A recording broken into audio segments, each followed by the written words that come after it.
আমাদের রেখে যাওয়া অনেক স্মৃতি কিন্তু এই মাঠের ভিতরে আছে। তো সেটাই মূলত আমরা আজকে আপনাদের সাথে শেয়ার করতে চলেছি। তো একটা সময় ছিল যখন কিন্তু এই মাঠের ভিতরে আমরা প্রচুর পরিমাণে ঘুড়ি উড়িয়েছি। তো তখন আমাদের কাজ একটাই ছিল, সকাল দুপুর বিকাল মানে সব সময় এই ঘুড়ি বানানো এবং আকাশে ওড়ানো। তো এই যে এই মুহূর্তটা অনেক বেশি কিন্তু ভালো লাগে। তো যারা এই সময়টা পার করেছেন তারা অবশ্যই জানেন যে আমাদের ছোটবেলাটা আসলে কতটা সুন্দর ছিল। আর এখন বর্তমানে আমরা একটা জিনিস কিন্তু লক্ষ্য করি যে বর্তমানে যেসব বাচ্চাগুলো আছে তারা কিন্তু বেশিরভাগই মোটামুটি দেখা যাচ্ছে ফোনে আসক্ত। তো তারা দেখা যাচ্ছে গেমে বেশি আসক্ত। আমরা বিভিন্ন গেম দেখি, পাবজি, ফ্রি ফায়ার, এছাড়াও বিভিন্ন দেখা যাচ্ছে গেম আছে, সেই গেমে মোটামুটি আসক্ত। তো যার কারণে কি হয়, তারা কিন্তু এই সুন্দর মুহূর্তটা কখনোই আপনার পায় না। আমরা যে ঘুড়ি উড়াতাম, মুইন খেলতাম, গাদন খেলতাম, তো এইগুলা কিন্তু যারা বুঝি এর মানেটা আসলে কি, তারাই শুধু জানি যে ছোটবেলাটা আসলে কেমন। আর এখন মনে করেন ছোটবেলা বলতে ফোন আর গেম, তো এর বাইরে কিন্তু কোনো কিছুই নয়। এখন দেখা যাচ্ছে ছোট ছোট বাচ্চারা খাবার খাইতে গেলেও আপনার ফোন নিয়ে কিন্তু খাবার খায়, মানে এমন একটা অভ্যাস হয়ে গেছে। তো সব মিলিয়ে আপনাদেরকে বলবো যে এই সব থেকে অন্তত শিশুকে বের করে নেন, তবেই আপনার শিশু আগামীতে ভালো কিছু করবে এবং আপনাদেরকে ভালো কিছু উপহার দেবে। কারণ আপনার শিশু এখনই যদি ফোনে আসক্ত হয়, তে আগামীতে বুঝতেই পারছেন যে কি করবে। তো সেই জায়গা থেকে আপনাদেরকে বলি যে অন্তত আপনার শিশুদেরকে খেলাধুলার উপরে রাখেন।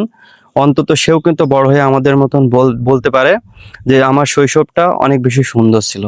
আমরাই একটা সময় ঘুরিয়ে উড়িয়েছি এবং ছোটবেলায় যে খেলাগুলো থাকে, দৌড়, ঝাঁপ, মুইন, এইসব প্রত্যেকটা খেলাই কিন্তু আমরা একটা সময় খেলছি। তো এই কথাগুলা আপনার ছেলেরাও বা মেয়েরাও কিন্তু বড় হয়ে বলবে আর কি। তো এইগুলা কিন্তু আমাদের মাথায় রেখে মূলত আগামী দিনগুলা ভাবতে হবে যে আগামী দিনগুলোতে আমরা কি করব। তো সব মিলিয়ে আমরা কিন্তু একটা জিনিস জানি যে আজকে শিশু আগামী দিনের ভবিষ্যৎ। তো সেই জায়গা থেকে আপনাদেরকে বলি যে আপনার শিশুদের থেকে ফোনগুলো অন্তত নিয়ে নেবেন, তবেই আপনার শিশুরা ভালো কিছু করবে এবং পড়াশোনায় মনোযোগী হবে।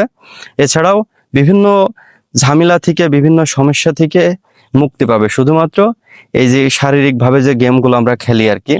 দেখা যাচ্ছে আপনার গাদন আছে, মুইন আছে, দৌড় ঝাঁপ, এগুলাকে আমরা সরাসরি কিন্তু এই গেমগুলো আমরা সচরাচর এই মাঠের ভিতরে খেলতাম।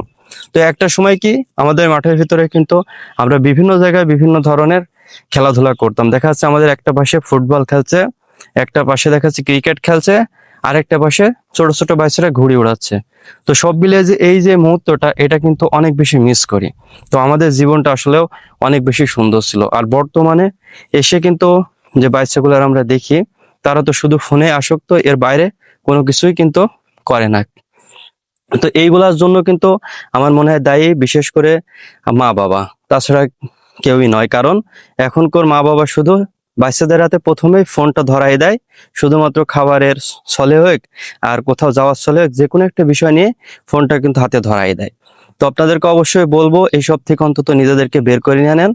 আর ভালো কিছু করার জন্য আপনারা অন্তত আপনার শিশুদেরকে ভালো কিছু শেখান। আসসালামু আলাইকুম।